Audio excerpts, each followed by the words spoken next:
Assalamualaikum warahmatullahi wabarakatuh. Selamat datang di Android 31. Kita lanjut ke mata pelajaran kedua, yaitu mata pelajaran fikih di hari Jumat tanggal 29 Januari 2021.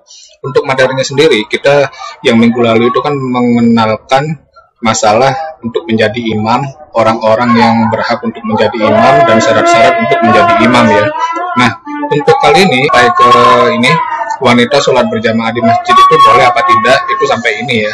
Dan sekarang kita sudah mengetahui masalah mengenai imam yang minggu kemarin.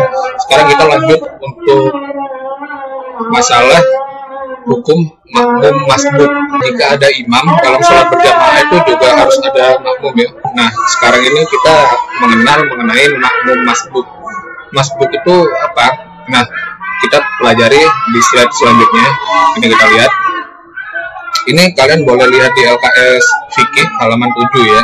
Di situ ada, kita belajar sampai ke dari halaman 7 sampai ke 16. Jadi 9 halaman kita pelajari jadi satu ya.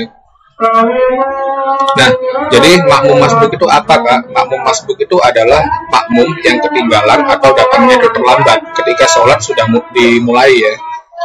Untuk mengenai makmum masbuk itu sendiri, ini berikut rinciannya ya. Makmum masbuk dinyatakan mendapat 1 rakaat jika imam masih dalam keadaan membaca Al-Fatihah atau ruku. Nah, jadi makmum yang telat itu kan ketinggalan imamnya tuh.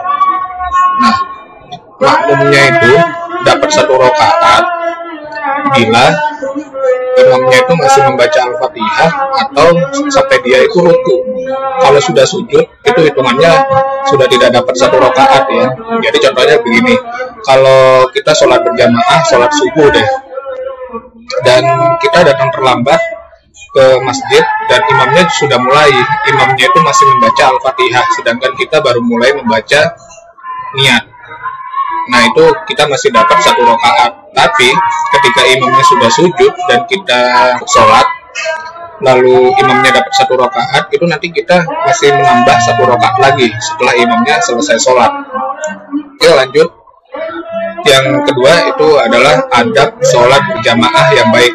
Dalam sholat berjamaah juga terdapat adab-adab yang harus kita patuhi dan dijalani agar ibadah sholat berjamaah kita lebih khusyuk dan berjalan dengan baik. Yang pertama, adab berangkat ke masjid untuk sholat berjamaah. Ketika mau berangkat ke masjid untuk sholat berjamaah, itu kita harus menaati adab-adab yang berikut ini. Untuk adab itu sendiri, kalau kita tidak lakukan, ya nggak apa-apa, tapi lebih baik dilakukan. Yang pertama, bersuci dan memakai wangi-wangian. Nah, sebelum berangkat ke masjid, ya ini yang pertama ya. Nah, sebelum kita berangkat ke masjid, itu kita lebih baik mandi dulu, atau setelah mandi itu kita pakai parfum yang wangi, tapi jangan sampai terlalu wangi ya, sampai mengganggu orang lain lah baunya, seperti itu. Dan jadi harus suci dan memakai wangi-wangian. Terus yang kedua, datang lebih awal.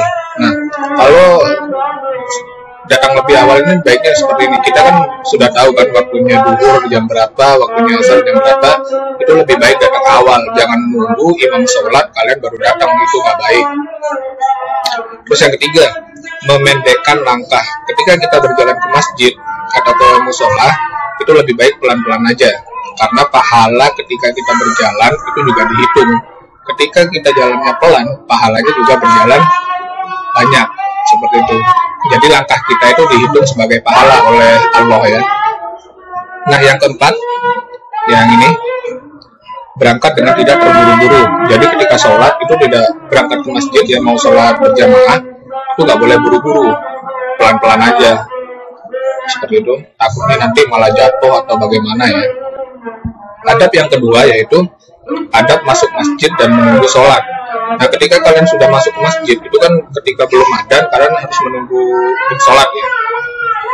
Nah, ketika mau masuk masjid, itu kalian harus mendahulukan kaki kanan dan membaca doa masuk masjid. Doanya ini ada di bawah ini ya.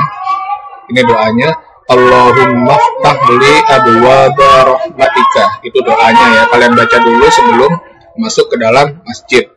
Setelah membaca doa ini, kalian masuk menggunakan kaki kanan terlebih dahulu ke dalam masjid. Terus yang kedua, mengerjakan sholat tahiyatul masjid. Sholat tahiyatul masjid ini itu adalah sholat sunnah yang dilakukan untuk pertama kali kita masuk ke masjid. Ketika kita baru sampai, itu lebih baik sholat sunnah tahiyatul masjid. Terus yang ketiga, jangan keluar dari masjid jika sudah azan. Contohnya begini, kalian sudah duduk di dalam masjid, sudah lama nunggu azan, nunggu sholat, tapi ketika azan kalian malah keluar, mau kencing atau bagaimana, itu tidak boleh. Lebih baik ditahan dulu, atau kalian dari tadi ya pada waktu menunggu itu ketika mau kencing ya langsung kencing aja, jangan sampai nunggu azan dulu ya, itu nggak baik. Terus yang ketiga, azab yang ketiga itu adalah azab mengerjakan sholat berjamaah. Nah, untuk azabnya sendiri ini, yang ketiga ini, ketika sholat berjamaah kalian, satu, tidak mengerjakan sholat sunnah jika sudah iqomah. Nah, contohnya ketika kalian datang masuk ke dalam masjid, setelah berdoa kalian mau melakukan sholat sunnah tahiyatul masjid itu, dan pada waktu yang bersamaan itu juga muadzin sudah iqomah atau qomat ya, itu nggak boleh. Kalian sholat itu nggak boleh, jadi harus mendengarkan iqomah terlebih dahulu dan melaksanakan sholat. Terus yang kedua, shaf di belakang imam diisi oleh orang dewasa laki-laki. Untuk anak-anak kecil ini terutama ya, karena di kampung kakak itu kakak sering lihat anak-anak kecil ada di depannya orang dewasa, itu nggak boleh. Shaf di belakang imam pertama kali itu harus diisi oleh orang-orang dewasa laki-laki. Nah, anak-anak kecil laki-laki itu ada di belakangnya orang dewasa laki-laki, sama seperti materi minggu kemarin ya. Setelah anak kecil laki-laki itu baru boleh shaf perempuan. Oke, selanjutnya keutamaan sholat di shaf pertama. Nah, ini kenapa tadi kakak bilangnya itu harus datang lebih awal, karena orang yang sholat di shaf pertama itu mendapatkan pahala yang lebih besar daripada orang yang sholatnya di shaf belakang. Terus yang keempat itu adalah meluruskan barisan. Nah, ketika kalian sholat di shaf itu tidak boleh miring-miring ya, barisannya harus diluruskan. Nah, terus yang kelima itu adalah imam memperingan sholat. Nah, ini yang tidak banyak diketahui oleh imam ya sebetulnya. Ketika sholat wajib atau sholat sunnah itu kita tidak boleh terlalu lama. Benar, memang kalau sholat lebih lama itu khusyuk lebih baik, oke. Tapi jangan sampai, contohnya satu rakaat kalian bacanya surat Al-Baqarah penuh. Nah, itu bisa-bisa sampai setengah hari tuh. Kalau memang sudah ada yang seperti itu, maka sholatnya boleh diringankan ya, atau lebih dicepatkan dengan cara membaca surat-surat pendek. Kalau orang yang sudah sakit itu berdiri terlalu lama, itu biasanya kan sakit, jadi sholatnya itu nggak bisa khusyuk, malah dia ingatnya bukan ke Allah, malah ingat dan kepikiran dengan sakitnya itu. Makanya lebih baik dipercepatkan ya. Terus yang keenam itu adalah zikir sesudah sholat. Kalau kalian sudah sholat itu jangan langsung pergi ya, kalian zikir dulu bersama imamnya, itu lebih baik.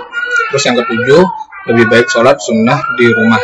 Nah, ketika kalian mau sholat sunnah setelah sholat berjamaah di masjid, itu lebih baik sholat sunnahnya di rumah. Oke, biar rumahnya itu nggak kosong, jadi rumah itu juga bisa digunakan untuk sholat sunnah seperti itu. Langsung ke slide tugasnya. Untuk tugasnya sendiri itu kalian lihat di sini, di slide ini, itu tugasnya dari nomor 1 sampai nomor 5 ini kalian tulis jawabannya di buku tulis fikih, dan ini soalnya boleh kalian tulis ulang, boleh tidak. Kalian lihat soalnya di video ini ya, di tampilannya ini ada. Jika sudah kalian tulis di buku tulis hasil pekerjaan kalian foto dan kalian kirimkan ke nomor WA kakak seperti biasanya. Terima kasih. Jangan lupa like, share, dan subscribe channel Android 31. Wassalamualaikum warahmatullahi wabarakatuh.